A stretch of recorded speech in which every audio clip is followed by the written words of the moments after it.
जय हिंद।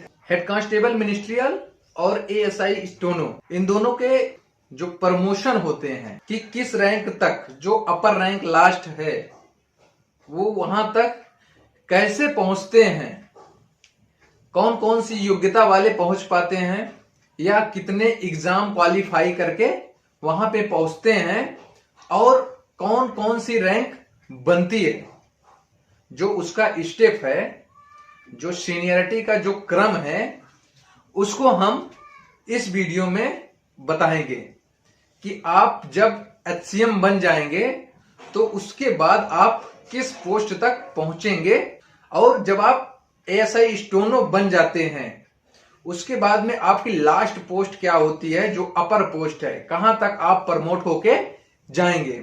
तो इस वीडियो में हम आपको बताने वाले हैं। आप में से बहुत कैंडिडेट्स मुझे कमेंट्स भी कर रहे थे और ये भी बोल रहे थे कि सर ये जानकारी दीजिए कि जो रैंक है मिनिस्ट्रियल स्टाफ की, वो सीआरपीएफ की हो, बीएसएफ की हो, सीआईएसएफ की हो, आईटीबीपी की हो, एसएसबी की हो, असम राइफल्स की हो, वो कहां तक पहुंचते हैं, लास्ट उनका प्रमोशन कहां तक होता है और कौन कौन सा एग्जाम क्वालिफाई करना होता है, या वो किस तरीके से और कितने समय में पहुंच जाते हैं तक, शीर्ष पोस्ट तक कौन कौन से एग्जाम क्वालिफाई करने के बाद वो पहुंच जाते हैं। तो हम इस वीडियो में आपको एएसआई स्टोनो और एचसीएम दोनों साथ साथ में बताते हुए चलूंगा।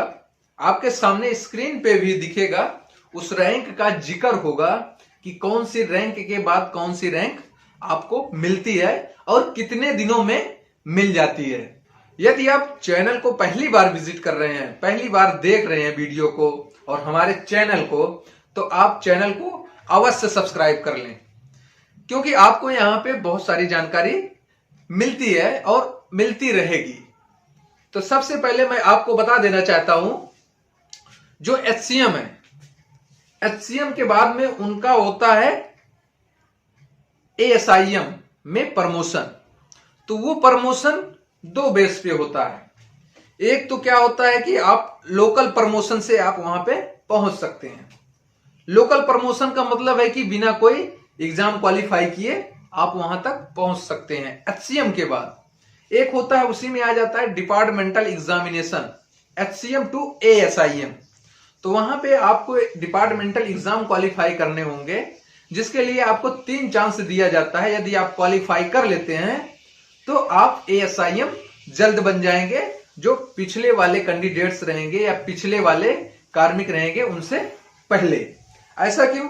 जो क्वालिफाई कर लेते हैं उनकी सीनियरिटी में भी इजाफा हो जाता है और वो सीनियर होते चले जाते हैं अंत तक। और यहीं पे बता दूं एएसआई स्टोनो का, तो एएसआई स्टोनो लगभग 5 साल बाद एसआई पीए बन जाते हैं, सब इंस्पेक्टर पर्सनल असिस्टेंट। एएसआईएम से एसआईएम, देखिए एएसआईएम से एसआईएम का कोई एग्जामिनेशन नहीं होता है, विभागीय परीक्षा नहीं होती है, वो डायरेक्ट नॉर्मली प्रमोट होके एसआईएम बनते हैं। लगभग 8 साल लग जाता है यहां पे आपको एसआईएम बनने के लिए। स्टोनो को बताएं तो जो सब इंस्पेक्टर पीए हैं उनका प्रमोशन हो जाता है इंस्पेक्टर पीए, इंस्पेक्टर पर्सनल असिस्टेंट। मैक्सिमम 8 साल लग जाते हैं, उतने में वो बन जाते हैं। देखिए जो एचसीएम है और एएसआई स्टोनो है, जब एचसीएम जो भर्ती होता है पे मैट्रिक्स लेवल 4 होता है, और जो एएसआई स्टोनो है उनका पे मैट्रिक्स लेवल 5 होता है। जब उनकी भर्ती होती है तो एक लेवल अप में उनकी भर्ती होती है। इसलिए जब वो एएसआई स्टोनो से प्रमोट होते हैं तो सब इंस्पेक्टर पीए में डायरेक्ट प्रमोट हो जाते हैं, और जब यहां एचसीएम प्रमोट होते हैं तो असिस्टेंट सब इंस्पेक्टर मिनिस्ट्रियल में प्रमोट होते हैं। तो ये रहा सेकंड स्टेप तक का। अब थर्ड स्टेप आ जाता है, जो एसआई मिनिस्ट्रियल है, सब इंस्पेक्टर मिनिस्ट्रियल, उनका प्रमोशन होगा कहां पे?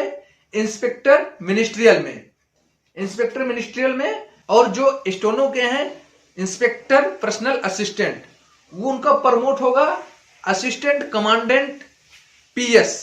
पीएस का मतलब है पर्सनल सेक्रेटरी, ठीक है।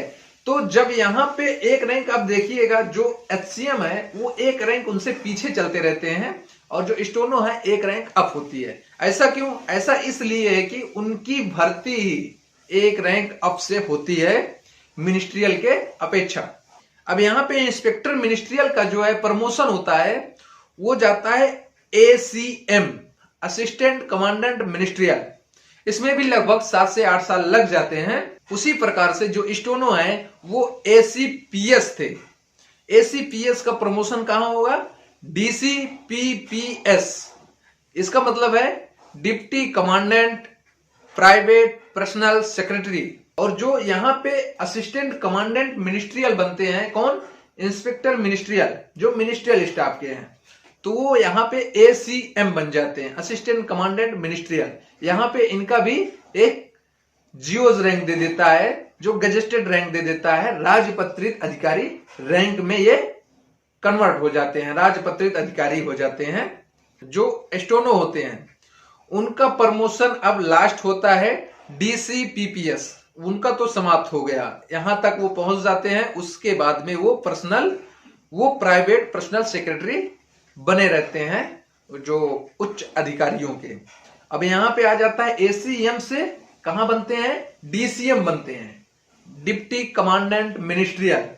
तो डिप्टी कमांडेंट मिनिस्ट्रियल सबसे अपर रैंक है, शीर्ष रैंक है मिनिस्ट्रियल स्टाफ की।